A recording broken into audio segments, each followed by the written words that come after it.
Hello, welcome back to Rev Endurance Sports and I don't know, Cycling 101, something like that. I want to talk to you about something I get asked all the time here in the shop.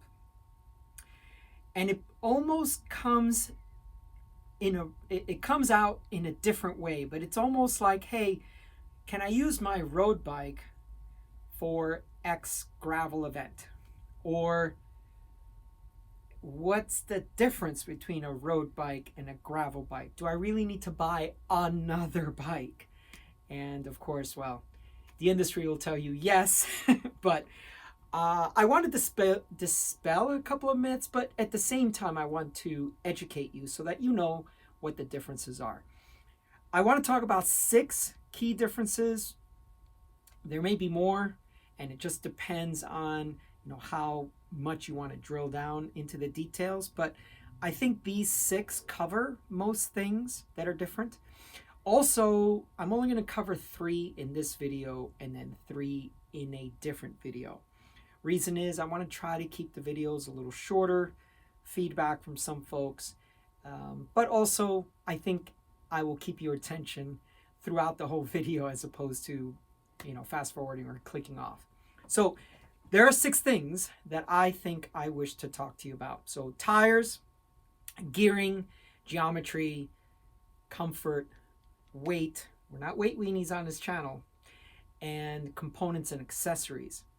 So let's talk about the top 3 today. We're going to talk about tires, gearing, and geometry. The big thing about tires is you can have bigger tires on a gravel bike. Gravel bikes typically have, or you have the ability to have anything from like 33, 35. 33 used to be like the cyclocross. So that's another question I get a lot. What's the difference between a cyclocross bike and a gravel bike? But those 2 paths have diverged significantly over the last few years. So I don't get that question that much anymore. But people used to have cyclocross bikes and they wanted to use them for gravel. And I'd say, sure, fine, no problem. Except they were limited to about 33 millimeter for tires. But now with this gravel thing, I mean, you're getting a minimum of 33, 35 in there. And I mean, sky's the limit, it seems, right? 50 mil. And also the with a gravel bike with these tires, you can go to a 650B rim. So instead of 700, 650, so it's a smaller rim, but now you've got a lot more tire. So a lot more tire gives you a lot more cushion, which we'll talk later about comfort, but it also gives the tire a lot of ability to go over rough terrain. And if you have that, and I got to tell you, if you're riding gravel, you should be tubeless, because sometimes you get a big hit and you don't have to worry about pinch flats. And most tires for gravel and most rims for gravel are tubeless ready. It's the format that you should use. There is a series of tubeless tire repair that I've been doing. It's 8 videos, but that tire choice for gravel, you have the fork has plenty of capacity, the rear triangle has plenty of capacity, so you have the ability to ride really, really wide tires, knobby tires. On the road side, generally speaking, you're going to have a slick tire like this, and it's all about speed, cornering, traction, those kinds of things. And the casing is much thinner and obviously lighter weight tires. Now, it depends on what kind of bike you have, because I'm also, not only with the differences, but I'm also going to tell you that sometimes you can do both things with one of the bikes. So you could ride some gravel on your road bike and you could ride pavement on your gravel bike. So let's look at a couple of tire choices here. This is an IRC tire, and it's the Marabella, and you'll have to get really, really close, sir, because this is a very small tread. These are 28s, and they fit most modern road bikes, especially disc road bikes, because you're not limited by the rim brake arch and the ability, when you open up your rim brake, how to get your wheel in and out. So you're not limited typically because you're on a disc brake bike. Are we good? Yep. Okay. This is another tire I've used on my road bikes. This is a Kenda Carve, and I've used this on my Steel Ritchie for going on some pretty gnarly type of roads that, Jeep trails, if you will. Now these tires unfortunately are not tubeless, so that's a little bit of a challenge. It's kind of a ghetto tubeless. I don't recommend that you do that, by the way, but this tire is tubeless. The Panaracer Gravel King, this is a perennial, or a type of tire that every year I sell a lot of these. And then they also came out with some knobbies as well. So the SK, and they have many different versions. So you could put a larger tire on your road bike, but the bike was designed for narrow tires and not so much these 30 plus and 40 plus tires. Okay, so that's tires. The next thing is gearing.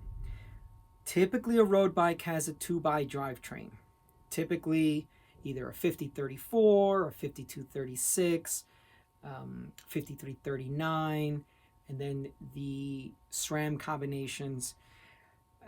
But these drivetrains will have much smaller cassettes in the back than a gravel bike. So you'll have maybe a range of, 1134 is pretty much the largest range for road that works really well with a road cage derailleur. So on the gravel side, you'll have a longer cage derailleur. You'll have a clutch mechanism, which keeps the chain nice and taut. So as you're bouncing over stuff, your chain doesn't pop off. You should also have a chain guard or a chain catcher on your front chain ring, because usually on the gravel side you have a 1x. There are many things I don't like about 1x for the road, but for gravel and mountain bike, I think they work just fine. And maybe I'll mention one thing. The jumps are really big when you have a 1x drivetrain. You may have like a 1042 or a 1052 or something like that. So you have to get from 10 up to 52. So that's 42 in only 12 cogs, right? So the jumps are really big. So you're never really in that perfect gear where you can sit and spin and climb something like you can on the roadside. The cassettes are much narrower range. So it just depends on what you're after, but a lot of folks, the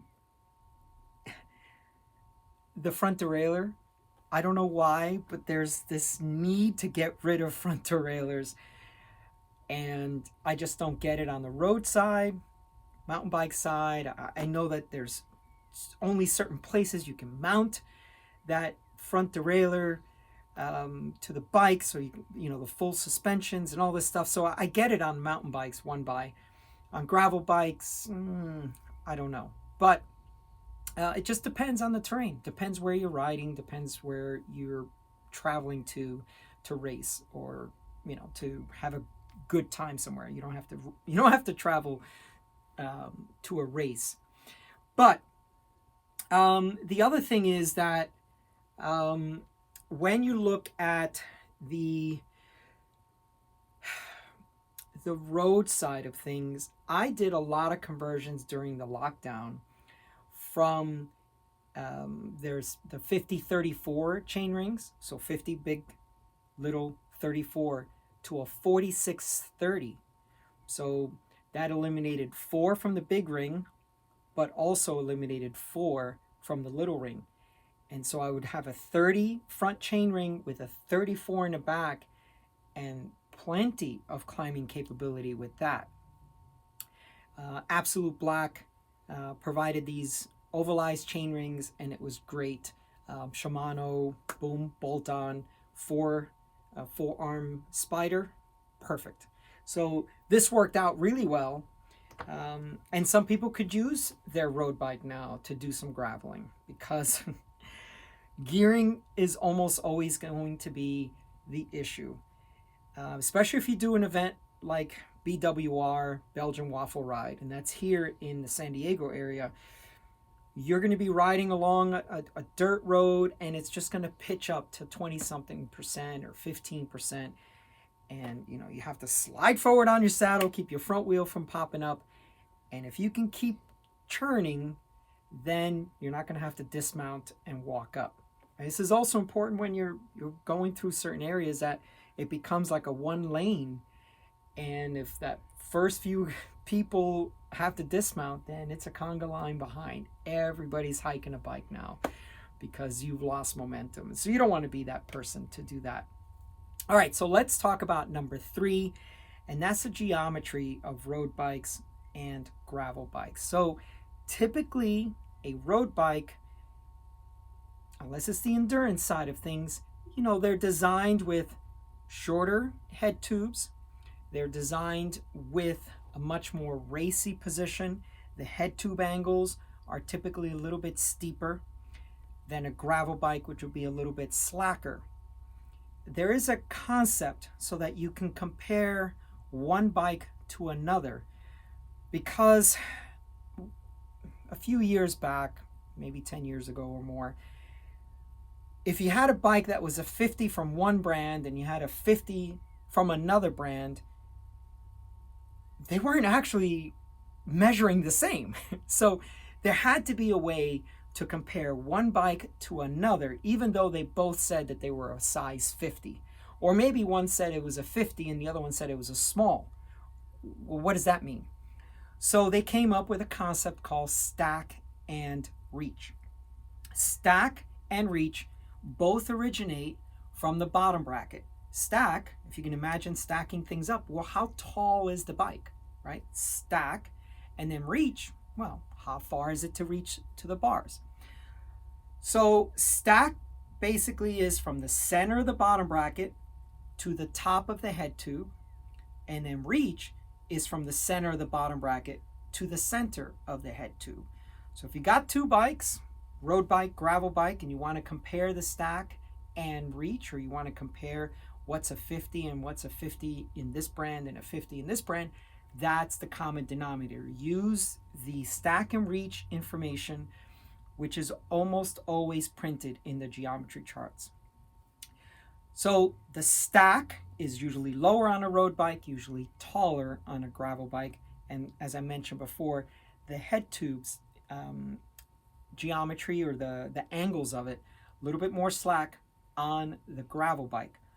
Also, to fit these big tires into the frames, sometimes the chainstays are longer on a gravel bike. So if you have a slack head tube and you have a longer chainstay to fit the tires and all this stuff that we've been talking about, that bike is going to handle much slower. Some might say more predictable in dirt, sand, wherever you're riding that gravel bike. Gravel as well, right?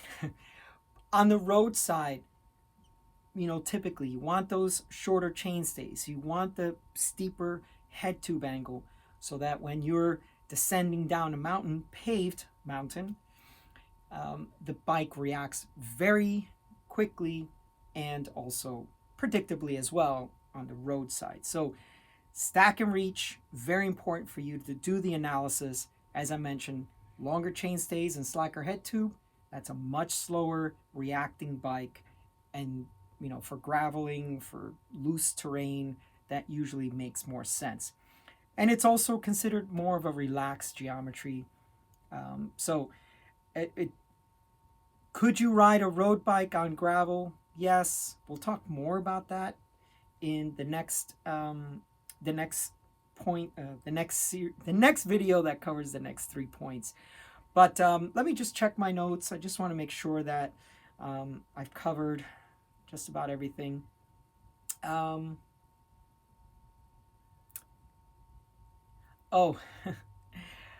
one of the things that is important when you're looking at each one of these bikes is, do you have the budget to buy another bike? And are these differences going to make that much of a difference to you? So think about those things. Let's get back, or let's come back for the next 3 topics, and let's have a discussion down below. Why did you choose a gravel bike? I want to hear from you. If you ride a gravel bike, why did you choose a gravel bike? Or are you riding gravel type events and rides with friends on just your road bike?